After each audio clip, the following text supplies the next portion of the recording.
राजस्थान में विधानसभा सत्र 31 जनवरी से शुरू होगा और 6 फरवरी को बजट पेश किया जाएगा, जिसको लेकर जो राजस्थान में भजनलाल सरकार है वह पूरी तरह से एक्टिव हो चुकी है और जो अलग अलग जो क्षेत्र से जो जुड़े लोग हैं उनसे भी विचार विमर्श किया जा रहा है, उनसे भी राय ली जा रही है कि किस तरह का बजट है इस बार पेश किया जाए, जिसमें चाहे युवा हो, चाहे उद्यमी हो, चाहे किसान हो, चाहे चिकित्सा क्षेत्र से जुड़े लोग हों, चाहे उद्योगों से जुड़े लोग हों या फिर ऐसे जो जुड़े लोग हों जिनसे हर क्षेत्र के लोगों से राय ली जा रही है, विचार विमर्श किया जा रहा है। यहाँ तक कि सरकार ने अपने पोर्टल पर राय देने के लिए भी जो है एक पोर्टल शुरू किया था, जिसमें भी साफ कहा था कि जो आज 10 जनवरी है और 10 जनवरी तक जो अपना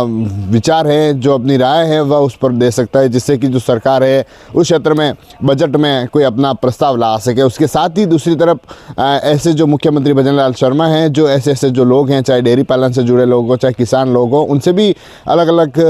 समय में कुछ लोगों से वार्ता करेंगे, विचार विमर्श करेंगे, जिससे कि जो बजट है उस बजट को लाया जा सके और उस तरह से जो लोग हैं उनको राहत दी जा सके। उसके साथ ही विधायक हैं, जो सांसद हैं, उनसे भी जो मुख्यमंत्री शर्मा हैं, जो वित्त मंत्री हैं, वह काफ़ी दिनों से चर्चा कर रहे हैं और अभी भी जो राजस्थान के विधायक हैं उनसे खास तौर से चर्चा की जा रही है कि आपके क्षेत्र में किस तरह की कमी है, आपके क्षेत्र में ऐसे क्या मुद्दे हैं जिसको लेकर जो बीजेपी है या फिर जो राजस्थान सरकार है वह उस तरह का जो बजट है वो उसमें ला सके, जो उस तरह के काम है वह करवा सके। इसके लिए हर विधायक से विचार विमर्श किया जा रहा है, हर सांसद से राय ली जा रही है, जिससे कि जो बजट है वह उस तरह का बजट हो जिससे कि आम जन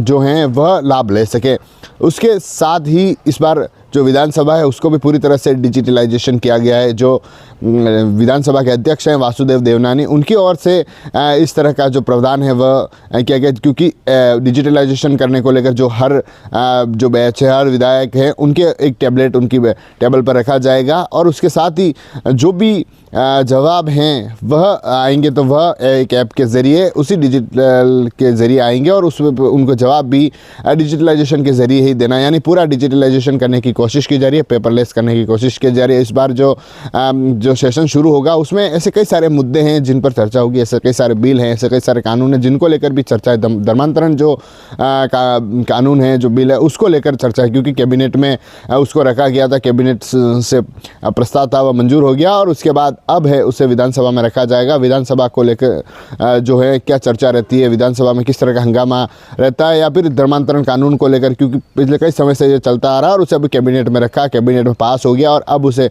विधानसभा में पास करने को लेकर तैयारियां चल रही है। साथ ही मीसा कानून, क्योंकि मीसा कानून को लेकर भी काफ़ी चर्चा रही है। कहते हैं कि जब कांग्रेस सरकार आती है तो जो मीसा जो हैं उनकी पेंशन बंद कर दी जाती है, ऐसे में जो भजनलाल सरकार है मीसा कानून लाने की तैयारी कर रही है। साथ ही जो भूजल विधेयक हैं, जो भूजल, क्योंकि जिस तरह से जल को लेकर जो है लगातार जो देखने को मिल रहा है, उसको लेकर विशेष जो बिल है, जो कानून है, उसको लाने की तैयारी है और उसके साथ ही ऐसे कई सारे बिल हैं, कानून हैं और ऐसे कई सारी जो चर्चा है वह देखने को मिल रही है। जिस तरह से विपक्ष भी लगातार आक्रोश होता जा रहा है, लगातार उनका कहना है कि अब इस बार एक सरल सरकार को पूरे हो चुके हैं और उस तरह से सरकार को घेरा जाएगा, जिससे कि कहीं न कहीं जो सरकार की खामियां उसको भी सामने लाया जाएगा। TV9 के लिए राजेश डांगी।